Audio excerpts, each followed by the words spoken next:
नमस्कार साथियों, और आप सभी का लिटरेचर लवर्स में बहुत बहुत स्वागत। और आज के इस छोटे से सेशन में बहुत इंपॉर्टेंट बात और बहुत इंपॉर्टेंट एग्जाम से रिलेटेड जो है हम राइटर्स, उनके वर्क्स और उनके प्राइज विनिंग को जानने वाले हैं। जी हाँ दोस्तों, आज हम बात करने वाले हैं बुकर प्राइज विनर्स के बारे में। और ये जो बुकर प्राइज विनर्स कौन कौन से इंपॉर्टेंट है, कौन कौन वर्क को आप याद रखें और कौन कौन सा एग्जाम में आ सकता है, बहुत जरूरी है आपके लिए।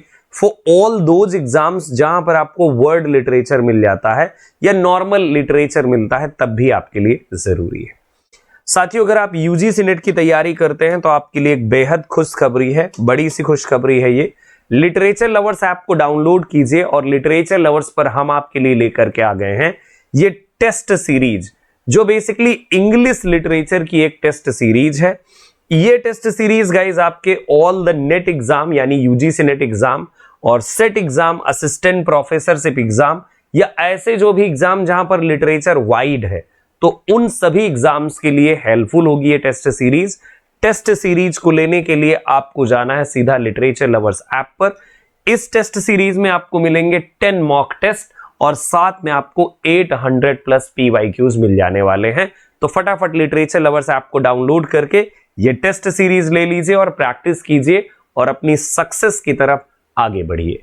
अगर आपकी कोई और क्वेरी हो तो भाई ज्यादा जानकारी के लिए आप लोग इन नंबर्स पर कांटेक्ट कर सकते हैं, मैसेज कर सकते हैं, वर्किंग आवर्स में मैसेज या कॉल आप कर सकते हैं। ठीक है, चलिए अब हम शुरू करते हैं बेसिकली इस सेशन को और सेशन में आ जाते हैं मेन बात पर।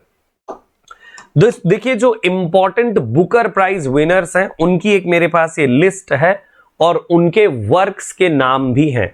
जैसे देखिए, ये जो बुकर प्राइज है 1971 का किसे मिला था, तो 1971 में जो है ये मिलता है VS नायपॉल को। इनका एग्जाम में कई बार पूरा नाम भी पूछ सकते हैं, विद्याधर सूरज प्रसाद नायपॉल नाम है इनका। और बेसिकली ये बहुत इंपॉर्टेंट राइटर है। इन अ फ्री स्टेट इनका वर्क है, जिसके लिए इन्हें बुकर प्राइज मिला था 1971 के टाइम पीरियड में। ये आपके ऑलरेडी यूजीसी नेट एग्जाम में आ भी चुका है, अदर एग्जाम्स में भी पूछा जा चुका है और आगे आने वाले एग्जाम्स में भी पक्का पूछा जाएगा। तो अभी याद कर लीजिए, फटाफट याद कर लीजिए इसको। ठीक है, इसके बाद हम लोग आगे चलेंगे और आगे देखते हैं और इंपॉर्टेंट राइटर। यानी कि देखिए, वैसे अगर देखें हम ना तो VS नायपॉल का, तो VS नायपॉल का बेसिकली एक वर्क है बेसिकली एरिया ऑफ डार्कनेस, बहुत इंपॉर्टेंट वर्क है। और एरिया ऑफ डार्कनेस का रिप्लाई जो है लिखा था किसने, इज़किल ने। और इज़किल ने लिखा था नायपॉल्स इंडिया एंड माइन करके, है ना। तो प्लीज वो भी वर्क याद रखिएगा। बाकी इनके वर्क एग्जाम में तो आते ही रहते हैं। VS नायपॉल को आप विकिपीडिया से एक बार एक्सप्लोर कर लीजिएगा। जे जी फेरल को गाइज 1973 में मिला था और इनके work the siege of Krishnapur, याद रख लीजिए, the siege of Krishnapur important work है आपके एग्जाम के लिए। देन 1974 के टाइम पीरियड में ये मिला था नैडिन गॉर्डिमर को, और नैडिन गॉर्डिमर का वर्क है कौन सा, द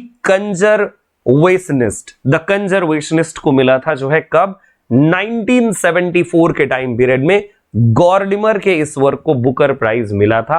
वैसे बुकर प्राइज तो आपको याद ही रखना है, साथ में ये जरूर याद रखना है कि ये इस राइटर का वर्क है। जैसे हीट एंड डस्ट रुत प्रवार झाबवाला को मिला था कब, 1975 में रुत प्रवार झाबवाला को मिला। किसको, रुत प्रवार झाबवाला, 1975।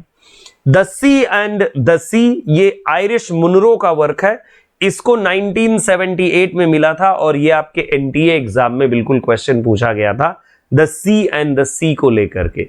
देखिए, जैसा मैंने ऑलरेडी आपको बताया है कि ये जरूरी नहीं है कि डायरेक्टली आपका वर्क आएगा, ईयर आएगा कि बुकर प्राइज किस ईयर में मिला। ये वर्क बहुत इंपॉर्टेंट है ना, बहुत इंपॉर्टेंट ये वर्क है। तो ये चीज आपको जरूर ध्यान रखना है। The rites of passage William Golding के बारे में तो आप जानते होंगे। William Golding already Nobel prize winner रहे हैं और विलियम गोल्डिंग का लॉर्ड ऑफ द फ्लाइज बहुत फेमस रहा है।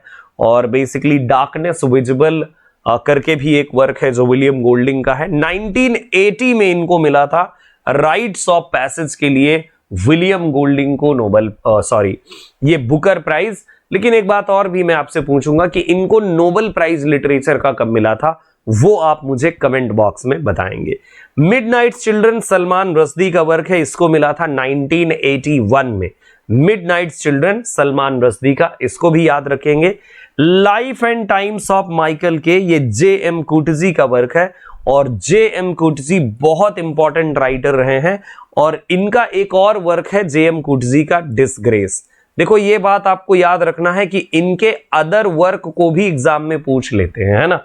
जैसे मान लीजिए life and times of Michael के जे.एम. कुटजी का वर्क है, इसको बेसिकली मिला बुकर प्राइज, लेकिन अदर किसी वर्क को एग्जाम में पूछ लेंगे। तो इसीलिए ये चीज आपको ध्यान में रखनी है बड़े अच्छे से कि अगर अदर वर्क भी पूछे तो इस राइटर को थोड़ा सा एक्सप्लोर कर लेना है, ठीक है। आगे चलिए। देन बोन पीपल, ये केरी हल्म का वर्क है। Bone people, the bone people less important है, याद कर लीजिए। 1985 के टाइम पीरियड में द बोन पीपल को मिला था। इसके बाद the old devils, the old devils guys Kingsley Amis. Kingsley Amis ये वो राइटर हैं जिनका एक बहुत ही फेमस वर्क है लकी जिम। लकी जिम आपके एनटीए एग्जाम में कम से कम 4-5 बार पूछा जा चुका है और अदर एग्जाम्स में लाइक असिस्टेंट प्रोफेसरशिप एग्जाम में भी किंग्सले एमिस के वर्क को पूछा जाता है। और किंग्सले एमिस का जो एसोसिएशन है वो किस बेसिकली मूवमेंट के साथ है, अगर आपको पता है तो आप कमेंट बॉक्स में जरूर आंसर लिखेंगे। द ओल्ड डेविल्स 1986 में इनको मिला इसके लिए Booker prize. Oscar and Lucinda, तो ये पीटर कैरी का वर्क है गाइस, पीटर कैरी का work. Oscar and Lucinda, Peter Carey वैसे भी गाइस इंपॉर्टेंट राइटर रहे हैं और पीटर कैरी के वर्क शायद मुझे लगता है शायद जैक मैक्स है, तो उसको भी एग्जाम में पूछा गया था।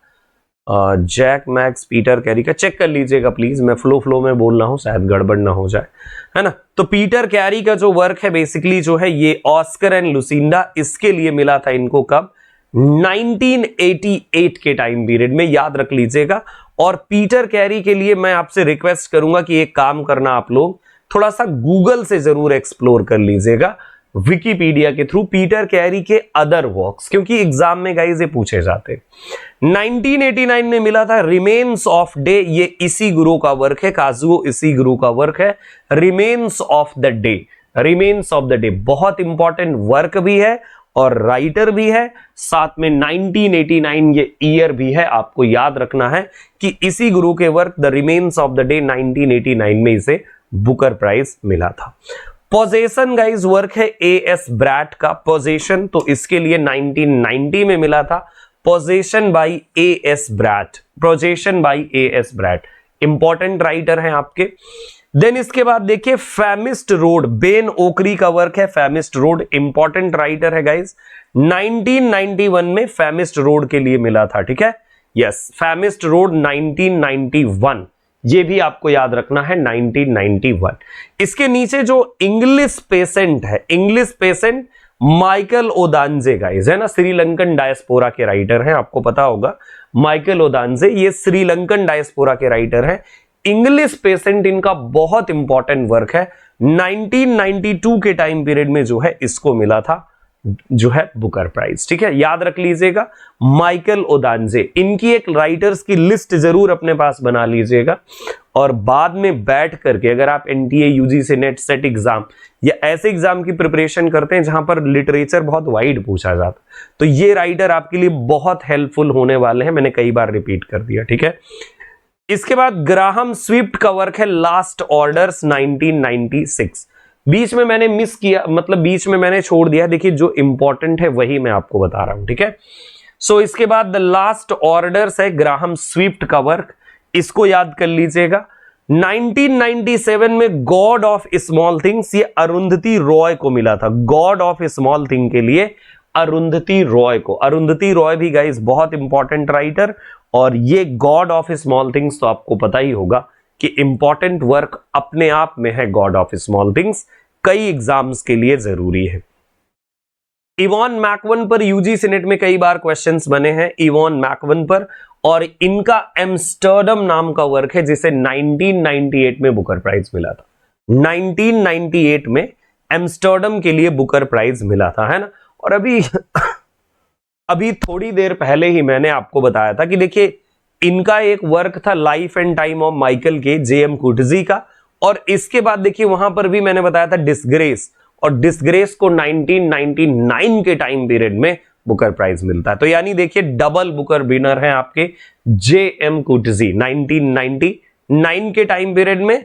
और इधर अगर आप देखें इधर साइड, तो यहां पर भी देखिए दिया हुआ है life and time of Michael के 1983 जेएम कुटजी। तो जेएम कुटजी को 2 बार मिला बेसिकली, है ना। Yes, blind assassin Margaret Atwood का वर्क है। किसका वर्क है? Blind assassin, the blind assassin. So ये 2000 के टाइम पीरियड में मार्गरेट एटवुड को मिला था, 2000 के टाइम पीरियड में। राइटर बहुत इंपॉर्टेंट है, जरूर एक्सप्लोर कीजिएगा, है ना। यस, पीटर कैरी का, अच्छा जो अभी मैं जैक मैक्स कह रहा था तो वो पीटर कैरी का वर्क है, ना कि जेएम कुटजी का, है ना। पीटर कैरी का वर्क है। हाँ यस, अब याद आ गया मुझे थोड़ा सा, क्योंकि सामने नाम आया ना। पीटर कैरी को गाइस किसके लिए मिला था? तो देखिए पीटर कैरी को मिला था ट्रू हिस्ट्री ऑफ केली गैंग के लिए। ट्रू हिस्ट्री ऑफ केली गैंग 2001 में पीटर कैरी को मिला था, है ना। यस, पीटर कैरी को ट्रू हिस्ट्री ऑफ केली गैंग। इसके बाद 2002 के टाइम पीरियड में लाइफ ऑफ पाई यान मार्टेल का, जिस पर ऑलरेडी मूवी बनी हुई है ना। लाइफ ऑफ पाई यान मार्टेल का वर्क है, यही इंपॉर्टेंट वर्क है। यान मार्टेल में तो यही इंपॉर्टेंट वर्क है। पीटर कैरी में ये जरूर जो है, पीटर कैरी का जो है ये हिस्ट्री ऑफ केली गैंग जैक मैक्स है, तो ये इंपॉर्टेंट वर्क है, जरूर याद रखना है। किरण देसाई को मिला था कब? 2006 में किरण देसाई को मिला inheritance of loss. Inheritance of loss 2006 के टाइम पीरियड में किरण देसाई को मिला।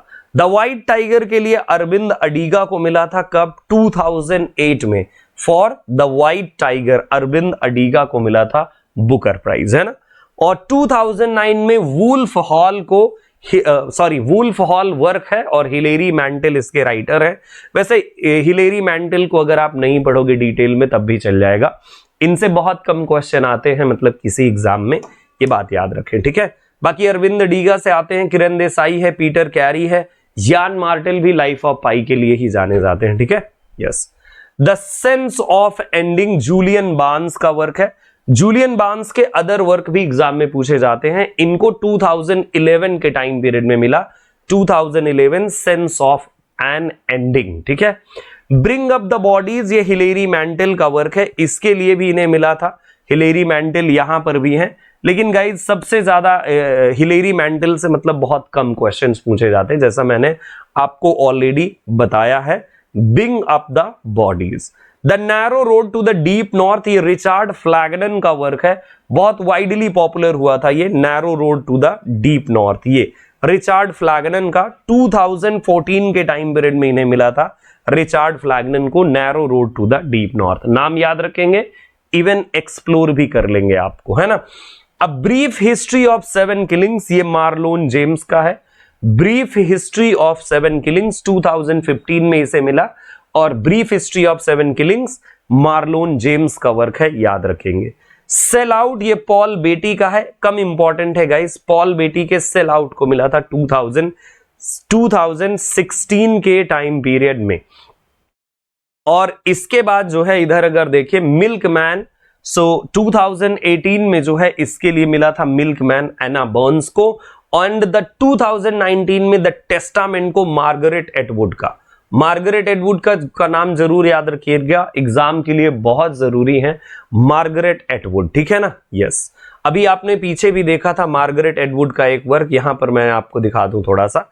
द ब्लाइंड असेशन के लिए 2000 में मिला, और इसके बाद देखिए यहां पर इन्हें मिला था 2019 में, तो फिर से मिला मार्गरेट एटवुड को। और 2022 में 7 मून्स ऑफ माली अल्माइडा, ये बेसिकली किसका वर्क है? सोसेहन कारुन तिलका का ये बेसिकली वर्क है, और 7 मून्स ऑफ माली अल्माइडा, इसके लिए ये बेसिकली मिला था बुकर प्राइज। और प्रॉफिट सॉन्ग जो है पॉल लिंच का है, जो 2023 में जो है इनको मिला था। बाकी देखो यहाँ की नीचे के जो राइटर हैं वो लेस इंपॉर्टेंट मैं कहूंगा, जैसे मार्गरेट एटवुड है, मार्लोन जेम्स है ना। इसके बाद रिचार्ड फ्लैगनन है, तो ये कुछ इंपॉर्टेंट राइटर्स है, एक्सप्लोर कर लीजिएगा। जब मैं वीडियो रिकॉर्ड कर रहा हूं तो ये 2023 तक का ही रिकॉर्ड है, बाकी 2024 में जिसको भी मिलेगा तो आगे आपके लिए एड होता जाएगा, ठीक है। बाकी गाइज फिर से मिलूंगा आपसे अगली क्लासेस में, अगली क्लास में फिर से देखेंगे कुछ इंपॉर्टेंट, जो मैंने यहां पर इंपॉर्टेंट राइटर आपको बताए हैं वो उनको आप इंपॉर्टेंट मान करके एक्सप्लोर बस कर लीजिएगा, एक बार एटलीस्ट एक्सप्लोर कर लीजिएगा। अगर आप एक बार एक्सप्लोर कर लोगे तो आप मुझे कभी नहीं भूलोगे। क्यों? क्योंकि जब आप किसी एग्जाम में जाओगे ना तो आपको ये मिलेंगे ही मिलेंगे, मिलते ही मिलते हैं, ये राइटर मिलेंगे, इनके वर्क्स मिलेंगे। जरूरी नहीं कि यही वाला वर्क पूछा जाए, ठीक है। So thank you so much मेरे साथ ट्यून रहने के लिए। बाकी मैंने आपको बहुत सारी जानकारी ऑलरेडी देता रहता हूं। लिटरेचर लवर्स यूट्यूब चैनल को सब्सक्राइब कीजिएगा और लिटरेचर लवर्स ऐप को डाउनलोड कीजिएगा। साथ में आप हमें टेलीग्राम पर भी फॉलो कर सकते हैं, लिटरेचर लवर्स टेलीग्राम हमारा हैंडल है और वहां पर डेफिनेटली आप हमें जरूर फॉलो कीजिएगा। So thank you so much, फिर से मिलता हूं, तब तक के लिए नमस्कार।